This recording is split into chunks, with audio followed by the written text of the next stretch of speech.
si on continue comme cela, la France en 2050 sera un Liban en grand. Vous êtes en danger. À mes yeux, vous êtes en danger pour notre pays. Vous êtes un raciste. Pour moi, la délinquance que nous vivons n'est pas une délinquance. C'est un djihad.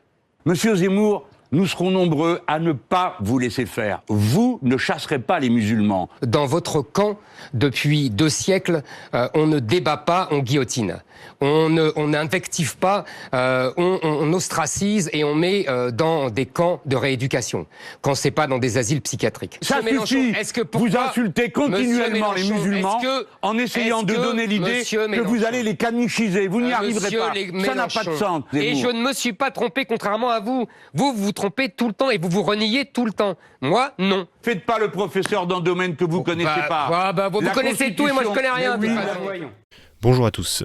Alors aujourd'hui, on va débriefer le débat légendaire entre Mélenchon et Zemmour. Mais avant, bien entendu, si vous voulez voir le react et que vous ne l'avez pas vu, vous pouvez le faire, c'est la première partie. Je vous préviens, ça dure longtemps, mais bon, si vous avez le courage, allez-y. Autrement, on va débriefer tout de suite le débat. C'est parti! Alors, ce que j'ai trouvé intéressant, c'est la façon dont ce débat était organisé. En gros, on voit qu'on avait 2 parties. Une première partie donc sur le sociétal ou le culturel, avec la question « La France est-elle en danger ?» et une deuxième partie sur l'économique, la question économique, donc comment réduire la fracture sociale. Et là, on voit que c'est orienté, disons, autour de 2 blocs, et plus exactement même de 2 crises, entre guillemets. Et ça fait un peu diagramme de Nolan, finalement. Je trouve que la façon d'organiser ça était intéressante, mais surtout, on voit que le thème 1, c'est un peu le terrain de Zemmour, quoi, parce qu'on parle insécurité, immigration, puissance française. Et le thème 2, c'est peut-être plus le thème de Mélenchon, puisqu'on va parler fracture sociale, économie, pouvoir d'achat et environnement. Et donc dans ce débat, chacun a un peu son sujet de prédilection, et on verra qu'il y a aussi l'autre sujet sur lequel ils ont beaucoup évolué. On constate par exemple que Mélenchon a pas mal évolué sur les questions culturelles, et que Zemmour, lui, a pas mal évolué sur la question économique. Enfin bref, bon, l'organisation du débat est intéressante. Simplement, j'ai trouvé qu'en fait, étonnamment, les deux n'étaient pas très très bons dans leur domaine de prédilection. Zemmour était parfois caricatural sur le sociétal, et Mélenchon, franchement, il semblait parfois à côté de la plaque en économie, hein. Enfin, de mon point de vue. Bon, en tout cas, on va parler des différents thèmes, et là, on démarre par l'immigration. Alors, en gros, ce que Zemmour nous explique, c'est que en 2019, il y avait 275 000 entrées légales, qu'il y en a 14% qui viennent pour travailler seulement, donc c'est l'immigration économique. Et il nous explique qu'il y a aussi 170 000 personnes qui demandent l'asile et qui sont déboutées à 80%, mais que seulement 10% sont envoyés. Alors, en fait, on est plus proche des 130 000 demandeurs d'asile aux alentours de 2019, il me semble, sachant que le chiffre a dû baisser à cause du Covid, j'imagine, et que le chiffre était en augmentation par rapport aux années précédentes. Voilà, mais il a plus ou moins raison sur les 10% seulement qui sont renvoyés. Il me semble que la Cour des comptes estime ça à 95% de personnes non renvoyées, mais peut-être c'est un peu plus complexe que ça, nous disent certains journaux. Aussi, Zemmour évoque le cas des mineurs isolés qui seraient 20 000, et qui ne seraient pas vraiment des mineurs et isolés pour Zemmour. Alors, moi je trouve des chiffres de 16 000 ou 40 000. En fait, c'est assez difficile de s'y retrouver sur cette question. Mais en tout cas, la conclusion de Zemmour, c'est qu'il y a 400 000 entrées légales. Et il s'appuie sur Stefanini, donc Patrick Stefanini, qui était directeur de campagne de Fillon, je crois, et qui s'occupe de Pécresse en ce moment. Et donc, du coup, son raisonnement aboutit au fait qu'au bout de 5 ans, il y aurait plus de 2 millions d'immigrés légaux.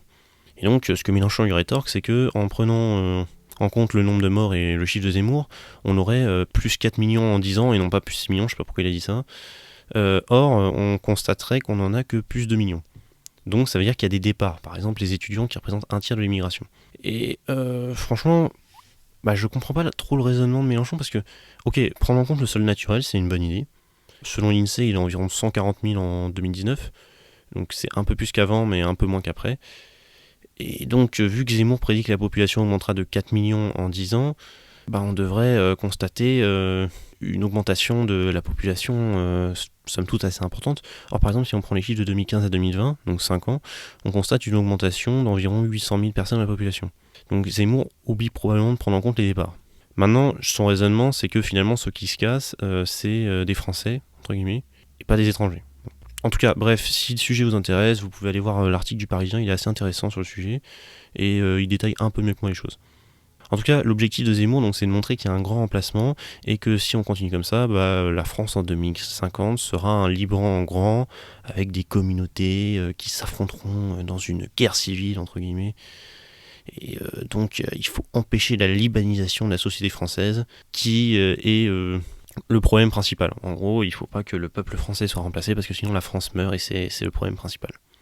Et pour Zemmour, les Français ont peur de disparaître et il dit que 70% des Français pensent comme lui sur les sujets d'identité et d'immigration, qu'on n'est plus en France et qu'il manque bien entendu le candidat pour incarner cette ligne, c'est-à-dire probablement lui. Et il s'appuie aussi sur un rapport de France Stratégie récent que j'ai pas eu le temps de voir pour parler de ce potentiel remplacement de population.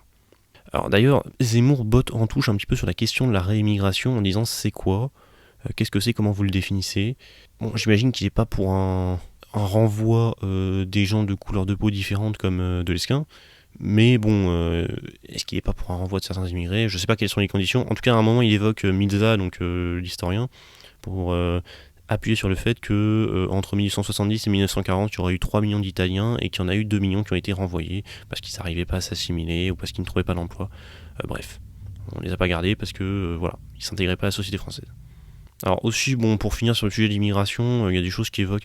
Mélenchon évoque à un moment le fait que Macron a augmenté les prix d'inscription pour chasser les étudiants de France, enfin les étudiants étrangers. Je trouve cette explication, je ne sais pas d'où sortent ces explications, je la trouve absolument absurde.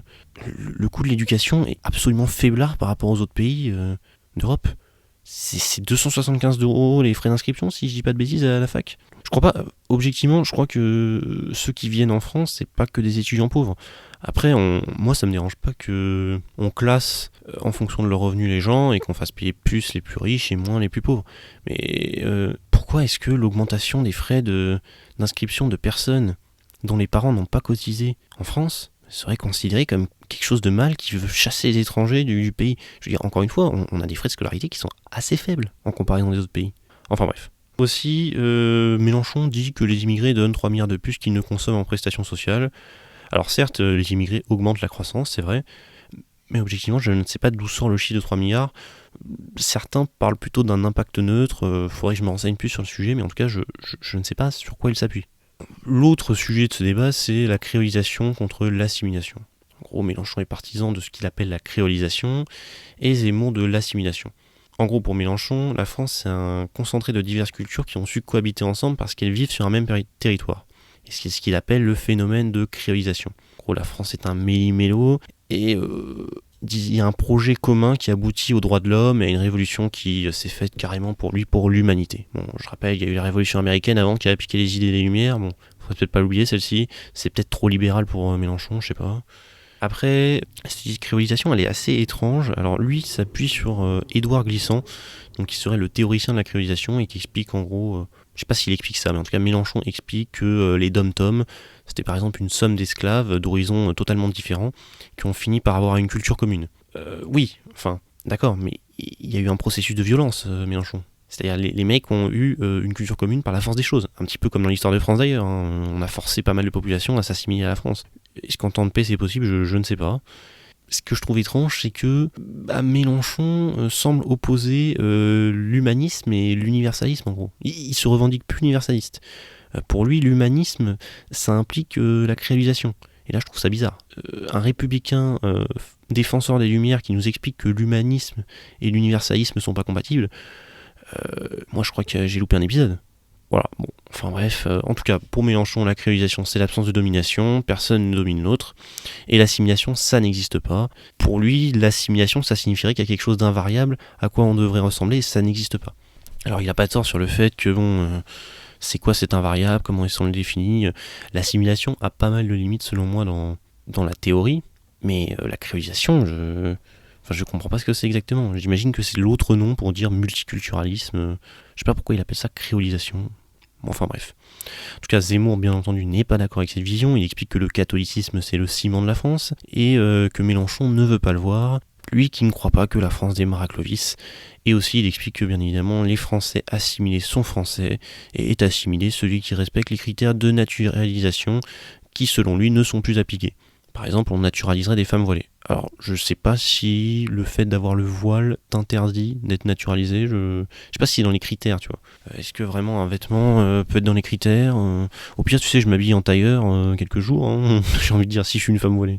Personne ne saura l'identifier. Bon, enfin bref. Et puis, il y a des Françaises nées françaises qui se convertissent à l'islam et qui portent le voile. Ça existe. Qu'est-ce qu'on en fait de celle-là?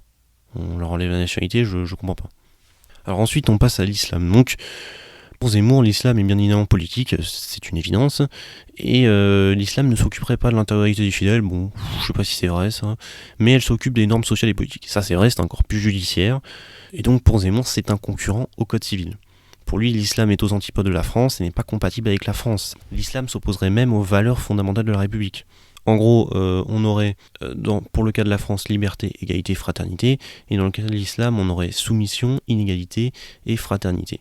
Pour faire simple, la soumission, c'est ce que veut dire le mot islam. Islam veut dire soumission à Dieu. L'inégalité, pour lui, elle serait triple, donc entre hommes et femmes, entre hommes libres et esclaves, et entre fidèles et infidèles. Et enfin, la fraternité, pour lui, elle se ferait dans la Oumma, donc c'est-à-dire la nation des musulmans, en gros, l'ensemble des musulmans du monde. Il aime bien aussi citer son fameux poète qui dit que l'islam, c'est l'islamisme au repos, et l'islamisme, c'est l'islam en action. Bon, je ne sais pas quoi penser de ça. Enfin là, ça fait un peu argument d'autorité. Il aime bien faire des citations parfois. Alors bien évidemment, pour Zemmour, les musulmans qui acceptent que la religion soit du domaine du privé sont des Français. Bon bref, ça, il ne le conteste pas. Par contre, Mélenchon, lui, explique à Zemmour que toutes les religions donnent des consignes absurdes. Donc Zemmour n'y connaît rien. Il n'y a pas de religion bienveillante. Par exemple, il y aurait des incitations au meurtre dans la Bible et des vertus dans l'islam. Oui, c'est évident. Enfin, déjà, c'est pas les mêmes époques, Mélenchon, c'est un peu anachronique de dire ça. Et puis, je suis désolé, le Nouveau Testament reste quand même globalement plutôt bienveillant, j'ai l'impression. Enfin bref, bon, on peut... Disons que cet argument, toutes les religions donnent des consignes absurdes et il y a de la violence dans toutes les religions, donc l'islam, en gros, ça va. Je sais pas si c'est très très bon argument. Plus j'ai l'impression qu'il a tout simplement pas compris ce que Zemmour a dit, donc ça fait un peu homme de paille sur les bords. Enfin bref.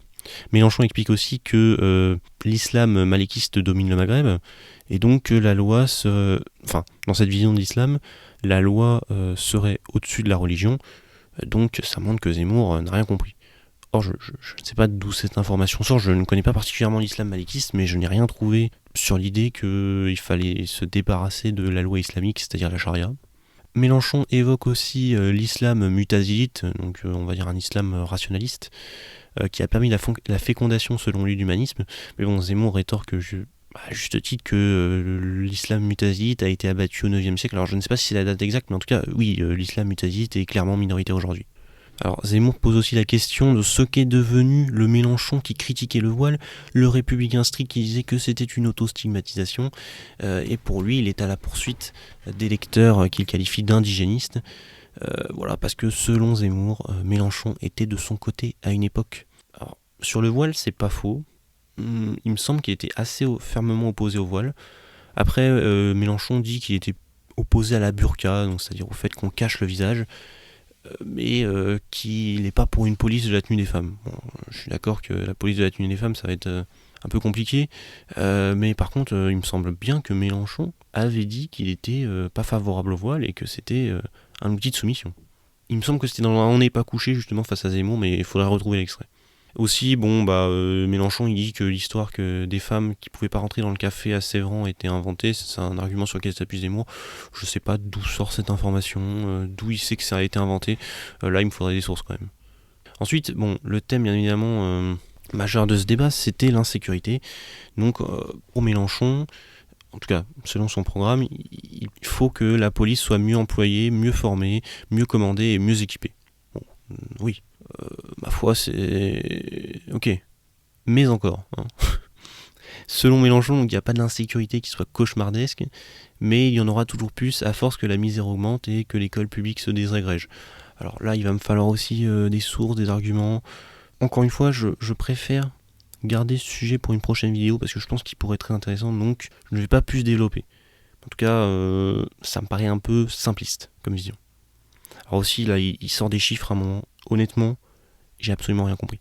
C'est-à-dire le coût de... alors, c'est 0,087% du total des violences physiques, 3,5 fois plus de gens qui meurent à la chaleur, les morts d'accidents du travail, c'est 1,2 fois plus. Il était tellement peu clair, on ne comprenait pas sur... il comparait ça à quel chiffre, en fait. En réalité, j'ai pas compris. Bon, bref. Là où il va en venir, c'est qu'on a tous les ans une loi sur la sécurité et le terrorisme, ce qui n'est pas faux, j'imagine. Faudrait vérifier. Mais j'ai envie de dire, et alors ? C'est mal, c'est bien. Mais là, bon, là où il a raison, c'est que, bien évidemment, il faut faire le bilan. Je suis d'accord avec lui. Il faut faire le bilan. Alors, est-ce qu'on fait le bilan ? Je n'en sais rien. Mais en tout cas, il faut le faire. Mais peut-être que le bilan sera positif, qui sait ? Peut-être qu'il sera négatif aussi. Ou qu'on n'a pas bien fait. Mais en tout cas, Mélenchon, il se positionne pas trop sur ce sujet-là. Il dit qu'il faut faire le bilan. Sous-entendu, le bilan ne doit pas être terrible, quoi. Bon, peut-être pas, j'en sais rien. Et donc pour lui, on met du monde, toujours plus de monde, et il y a des faveurs de toutes sortes sur le corps de police, qui est bien mieux payé que les professeurs. Bref, cette démagogie à 2 balles, quoi. Genre, ah oui, les policiers sont mieux payés que les professeurs, c'est vraiment une honte. Je sais pas. Est-ce qu'on peut vraiment réduire le problème à ça ? Ça me paraît simpliste. Bon, bref. Pour lui, tout ça, ça aboutit au fait que ça va de plus en plus mal, donc que la force est mal employée. Bon, Zemmour, bien évidemment, lui a une explication totalement différente. Il explique que la cause de la violence, c'est les étrangers, qu'un rapport de 2020 donné à la police et à la gendarmerie sur la liste des bandes délinquantes montre qu'il n'y a pas un seul nom de famille français en dehors des Corses de Marseille. Pour lui, il y a 25% des étrangers dans les prisons françaises, alors qu'ils ne représentent que 10% de la population française. Donc ça implique que il y a un lien de corrélation entre les deux. Alors c'est vrai que il y a 25% des étrangers dans les prisons françaises, alors qu'ils représenteraient, je crois, 7% de la population. Enfin, je crois que c'est 23%, 7%. Mais il y aurait une explication autre pour certains sociologues. Alors vous la prenez pas, je m'en fous. Voilà. En tout cas, apparemment, on condamnerait plus facilement les étrangers pour éviter qu'ils fuient. En tout cas, pour Zemmour, ça aboutit à une conséquence, c'est la délinquance que nous vivons, c'est un djihad, une guerre de civilisation, carrément. Bon, pour expliquer l'augmentation de l'insécurité, bien évidemment, il se base sur les années 60, donc c'est vrai qu'il y a eu un bond depuis les années 60 des crimes et délits, voilà, donc il explique lui qu'il y en avait 15 pour 1000 habitants dans les années 60, aujourd'hui il y en a 60. Bon. Et il dit qu'il y a 1000 agressions par jour en France, donc 130 attaques au couteau. Alors, il me semble que le fact-check a dit que c'était plutôt 700. Après, il se base sur cette année, donc c'est une année où on a été confiné, où il y avait forcément moins de violence. Apparemment, le chiffre serait beaucoup plus élevé. Bon, à vérifier. Alors, pour Mélenchon, bien entendu, l'islam n'est pas responsable de la criminalité, il faut voir les travaux des sociologues. Et pour lui, il faut casser la racine du caïda, le trafic d'armes, de drogue et d'êtres humains. Pour lui, il y a 6 millions d'armes qui circuleraient dans le pays. Et qui les fait circuler ? Qui paye ? Qui transforme l'argent sale en propre ? Qui ? J'imagine que l'explication, ça doit être les riches, bien entendu. Parce que, en fait, c'est simple. Hein. Le logiciel de pensée de Zemmour, c'est la faute des musulmans. Et le logiciel de pensée de Mélenchon, c'est la faute des riches. Voilà. Je simplifie, c'est caricatural, mais c'est ça. En vrai, non, je dis ça, mais ça se trouve, c'est pas ça qui sous-entendait. Mais bon, pas grave, ça me fait rire quand même. Bref, pour Mélenchon, casser, bien évidemment, ce caïda, c'est la responsabilité d'une police judiciaire efficace. Et on perdrait du temps à obliger la police à chercher qui a du shit. Apparemment, les policiers passeraient 50% de leur temps à vérifier si les gens ont du shit dans leur poche. Bon, je ne sais pas si c'est vrai. C'est possible, en vrai, on perd probablement du temps, je m'en fous. Bon, voilà, ça m'intéresse pas plus que ça. Voilà, et donc pour Zemmour, qui n'est pas d'accord, bien évidemment, la France est en guerre civile, parce que la tête de Samuel Paty a été coupée, parce qu'il y a un égorgement d'un policier, et que la guerre civile, ça démarre comme ça. Oui, ok, peut-être, ça démarre peut-être en douceur, mais ça veut pas dire qu'on est en guerre civile, Zemmour. En tout cas, lui s'appuie sur Boualem Sansal pour dire que la France pourrait basculer dans un état de guerre civile. On verra bien, je ne sais pas. Je n'y crois pas trop pour le moment personnellement, mais on verra. En tout cas, pour éviter la guerre civile, il faut des mesures drastiques, expulsion des étrangers de prison et déchéance de nationalité des binationaux qui font des crimes et délits pour les expulser après. Alors, je sais pas où tu places la frontière du crime et délit, Zemmour, mais si le téléchargement illégal, ça te retire ta nationalité française et ça t'expulse du pays, je trouve ça un peu abusé. Tu en conviendras. Ensuite, bon, bien évidemment, après l'insécurité, le sujet majeur, on va dire que c'est la police. Pour Mélenchon, on a coupé la police de la population. Il est pour la dissolution des BAC, 7000 policiers, alors qu'il n'y en aurait que 5000 pour la police judiciaire. Il est pour la dissolution des braves. Alors selon lui, elle taperait sur des gens. Je ne sais pas d'où il sort cette information. Alors il ne veut plus de flashball, de grenades et de possibilité de tirer sur le visage, ce qui peut se comprendre. Pour lui, il y a eu 32 éborgnés, c'est la preuve que ce ne sont pas des bavures, mais des actes délibérés. Donc en gros, il accuse le pouvoir de délibérément tirer sur les gens. Écoutez, c'est possible, il y a eu beaucoup de répression, c'est vrai, pendant les Gilets jaunes. Après, le Conseil d'État a maintenu l'usage du LBD, donc c'est-à-dire que le Conseil d'État est aussi soumis à cette idéologie, je ne sais pas. Bon, bref, le problème est peut-être un petit peu plus complexe que ça, mais je suis d'accord, il faudrait peut-être que on ait des répressions de manifestations avec moins de dégâts collatéraux quand même, parce que là, ça en fait beaucoup. Donc Mélenchon veut une police républicaine, respectueuse des gens, entraînée, disciplinée, commandée par des gens respectueux des vertus. Pour lui, on est une des rares polices d'Europe aussi violentes, ce qui est bien possible, mais peut-être que les manifestants sont violents, je ne sais pas, faudrait se renseigner. Et pour qu'un régime fonctionne, bien évidemment pour Mélenchon, il faut le consentement du peuple, ce qui n'est pas faux, et bien évidemment quand tu tapes sur ta population, difficile d'avoir son consentement, ou en tout cas c'est un consentement par la peur, ce qui ne me paraît pas une bonne méthode de consentement. Zemmour donc a rétorqué à Mélenchon qu'il accuse les policiers de pousser au crime, d'être criminogènes, d'être agressifs et racistes. Bon, c'est pas vraiment ce qu'il a dit, d'ailleurs Mélenchon s'en défend, même si bon, c'est vrai qu'il a l'air de critiquer pas mal les policiers, le petit Méluche, mais bon. Pour Zemmour, bien évidemment, le quotidien des policiers est difficile, c'est vrai. On leur tend des guet-apens, ils sont agressés, insultés, on leur jette des cocktails Molotov dans leur bagnole. Bon, bref, être policier, c'est pas joli. Zemmour s'appuie sur le film Bac Nord pour parler du quotidien des policiers. Bon, je ne sais pas pourquoi. Il a un délire avec Bac Nord, mais bon. Mélenchon finit par dire que la police n'est pas raciste, mais qu'il y a des racistes dans la police. Oui, bravo Einstein. Waouh. Je ne sais pas à quoi servait cette phrase, ça n'a aucun intérêt. Bon. Passons à l'OTAN. Alors, pourquoi est-ce qu'ils évoquent l'OTAN ? C'est bien évidemment par rapport à la récente crise des sous-marins, avec le contrat qui a été passé entre l'Australie et les Américains australiens qui ont laissé tomber le contrat avec la France. Un contrat de plus de 50 milliards, il me semble. Donc, bien évidemment, pour Mélenchon et Zemmour, ça implique la sortie de l'OTAN. De toute façon, pour eux, il fallait sortir de l'OTAN à partir du moment où l'URSS et le pacte de Varsovie avaient été dissous. Donc pour Mélenchon, la France doit récupérer son indépendance et être à l'initiative d'autres alliances, dont des alliances francophones. Et pour Zemmour, bien évidemment, lui, il faut aller chercher des alliances du côté de la Russie en renonçant, par exemple, aux sanctions avec la Russie. Très généreux, le petit Zemmour. Il veut aussi développer l'industrie militaire, accroître le budget militaire et il n'aime pas l'ONU, voilà, contrairement à Mélenchon apparemment, parce que pour Zemmour, l'ONU n'est bonne qu'à pondre des rapports. Voilà. Alors, partie économie. Là, très intéressant, on a deux visions qui s'opposent. Donc le socialisme contre le libéralisme. Et on va voir que Zemmour a eu, pour moi, un sacré virage libéral. Alors ça doit être Charles Gave qui a impulsé des idées à Zemmour, je ne sais pas, ou qui lui a donné des idées, ou alors il veut séduire à tout prix LR. En tout cas, c'est assez surprenant. Il a un positionnement, on va dire, plutôt listien, c'est-à-dire plutôt libéral protectionniste. Et j'étais assez surpris, je pensais vraiment que il était plus étatiste que ça. Bon, bref. Pour en revenir donc à l'économie, Mélenchon lui propose une hausse du SMIC de 16%, mais dit qu'on pourrait faire plus. Alors là, Méluche, franchement, excuse-moi, mais Libération, il t'explique que une augmentation, Libération, de 1% du SMIC, c'est 2000 à 25 000 emplois en moins. Alors peut-être qu'on n'en a rien à foutre, mais bon, à toi de voir. Est-ce que, tu fais comment si t'as 2000 à 25 000 emplois en moins ? Est-ce que, tu dois leur payer du chômage ? Je sais pas, il faudrait faire des calculs, mais en tout cas, me dire comme ça, on pourrait faire plus que 16%, faudrait étudier la question, quoi. Je l'ai pas étudié, mais en tout cas, ça me paraît un petit peu facile comme explication. En tout cas, bon, Mélenchon, lui, pour expliquer ça, il dit que le temps de travail a été divisé par 2 et que la richesse produite a été multipliée par 50 depuis le début du siècle précédent. Donc que la productivité du travail a été multipliée par 20. Alors, Mélenchon, tu ne sais pas calculer. La productivité, c'est simple. C'est la richesse produite sur le temps de travail. Donc si le temps de travail a été divisé par 2, ça veut dire que la productivité est multipliée par 2. Sachant que la richesse a été multipliée par 50, ça veut dire que la productivité a été multipliée par 100. Bon, bref, je ne sais pas pourquoi tu dis 20. Je ne sais même pas d'où sortent tes informations. En fait, je ne les ai pas trouvées, mais bon, c'est pas grave.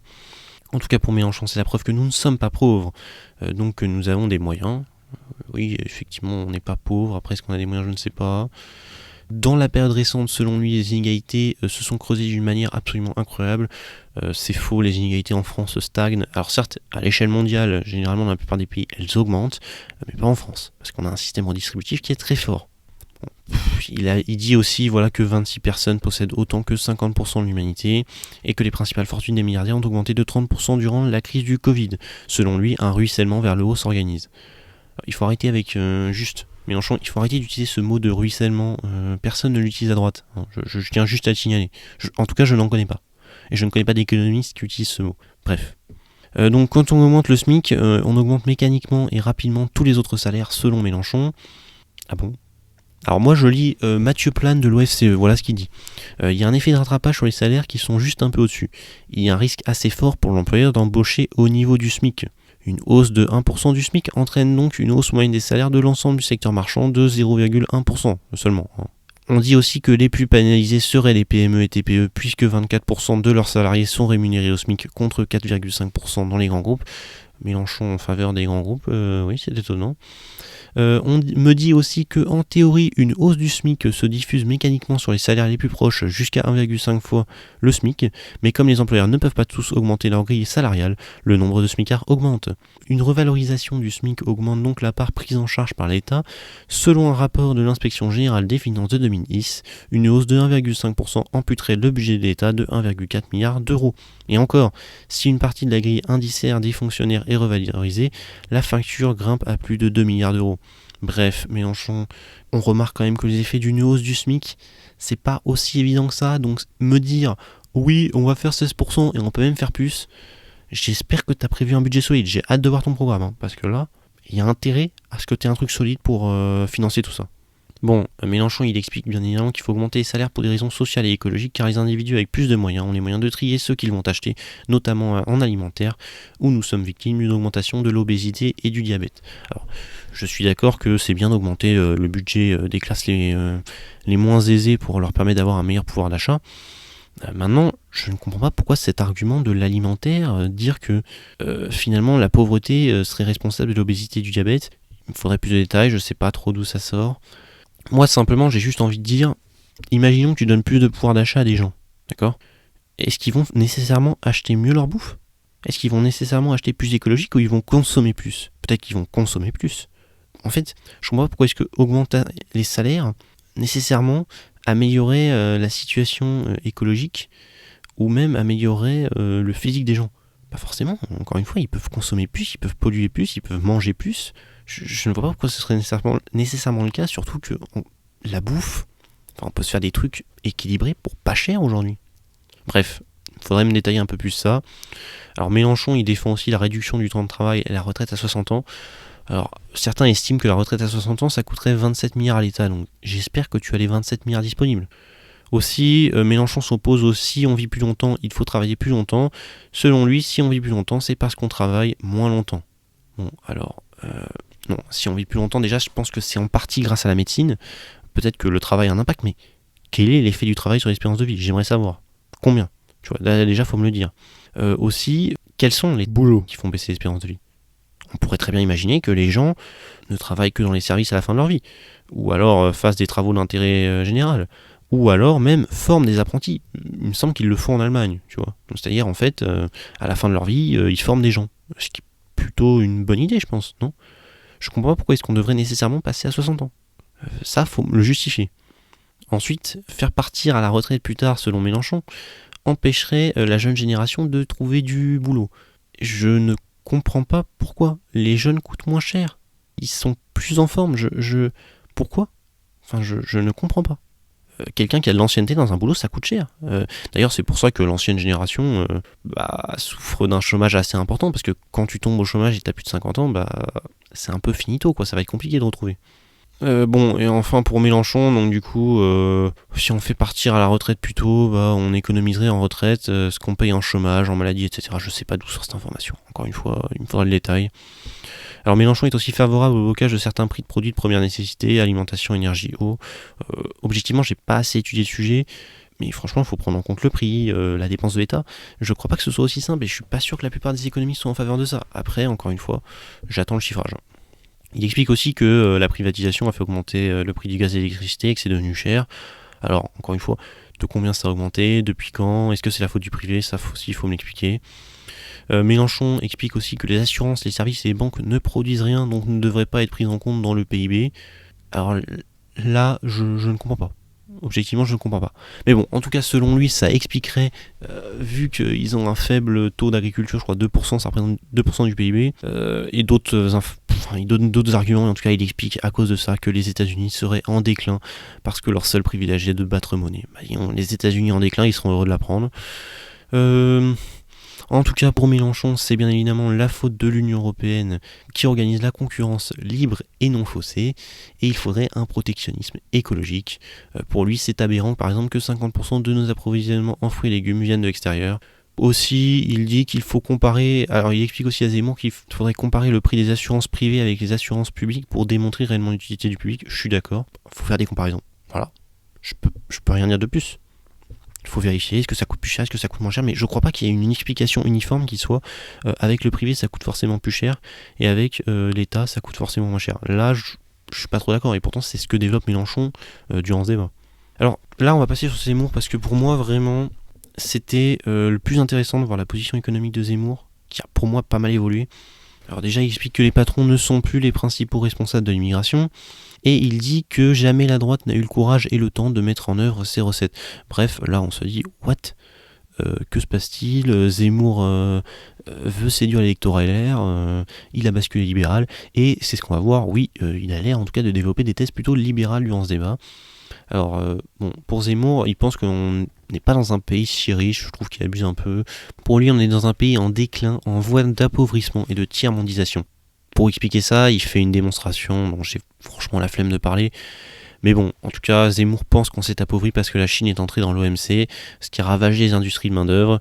Pour lui, c'est moins 1 million d'emplois entre 2001 et 2010. Et le principal responsable, bien évidemment, du déclin de la France, c'est aussi l'État-providence obèse. Selon Zemmour, cet État-providence, déjà, il est très redistributif. C'est pour ça que Mélenchon dit n'importe quoi quand il dit que les inégalités se sont creusées en France. Zemmour dit qu'avec les aides de l'État, on a une inégalité de 1 à 3. Alors moi, j'ai trouvé 1 à 7, mais bon, voilà, comme il le dit, c'est un des coefficients de Gini les plus faibles de l'Occident. On est sur un indice de Gini de 0,3. Donc oui, ce qui est l'un des plus faibles d'Europe, clairement. Alors Zemmour explique aussi qu'un des problèmes, c'est la baisse de la production française, donc parce que notre modèle social est obèse. Enfin bref. C'est de la faute du modèle social, tout simplement parce qu'il a renoncé à 2 principes. Le premier, c'est lier la contribution au travail.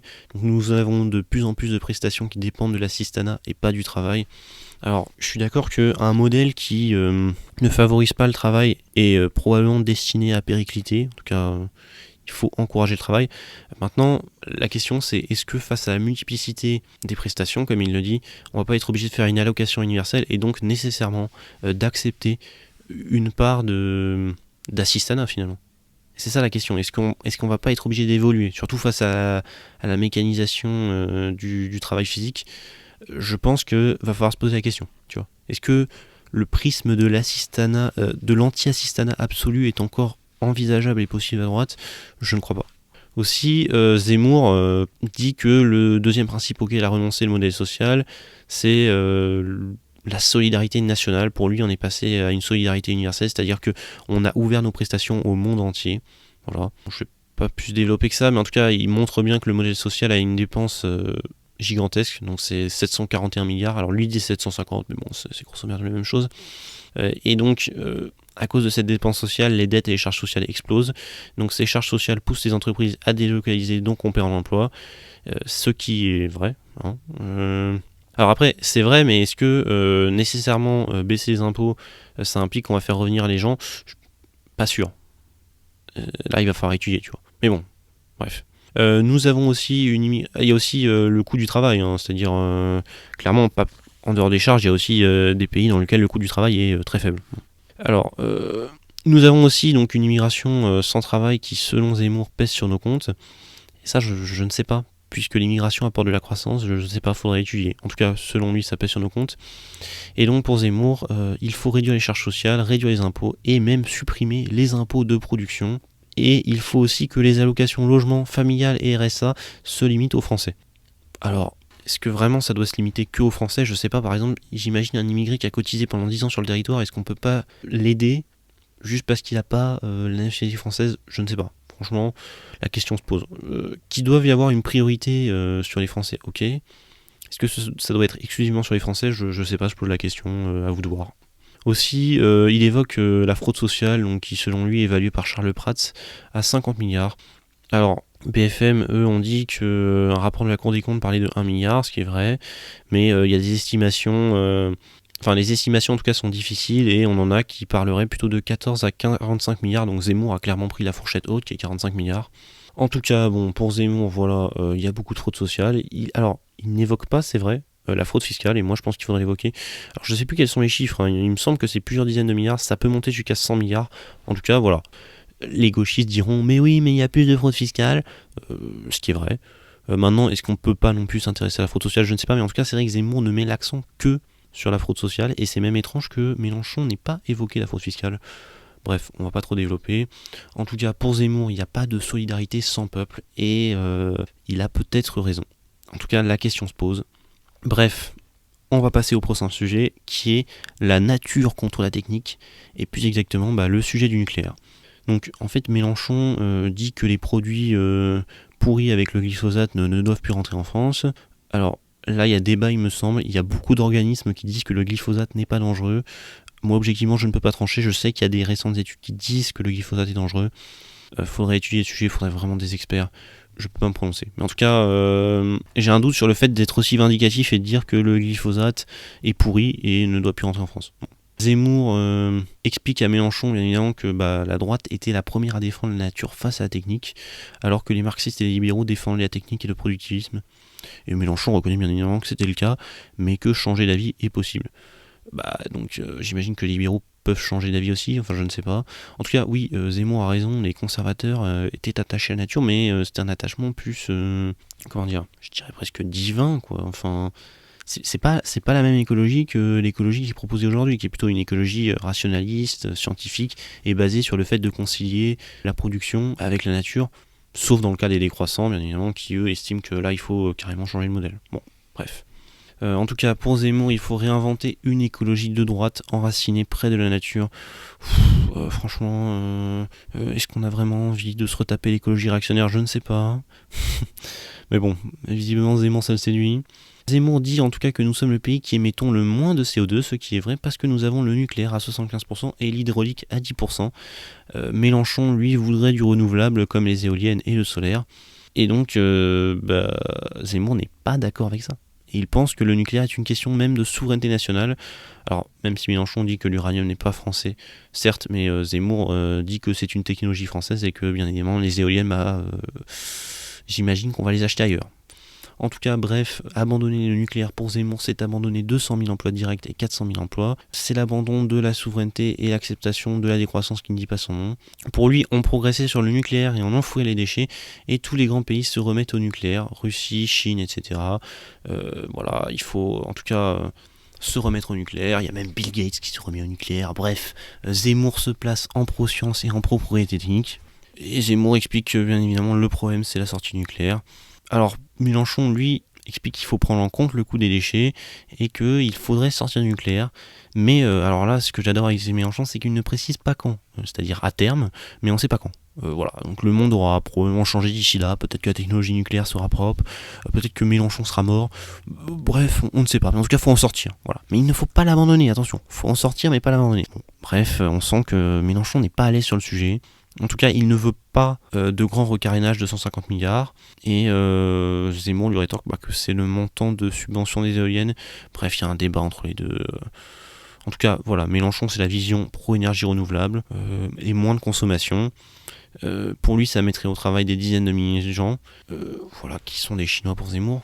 Et Zemmour, lui, bien évidemment, c'est le pro-nucléaire qui dit que si on sort du nucléaire, il faudra soit réutiliser du charbon comme l'a fait l'Allemagne, soit tout simplement utiliser des centrales à gaz selon le ministère de l'écologie. Il s'appuie sur cette source, je ne sais pas d'où il sort ça, mais en tout cas, apparemment ce serait ça.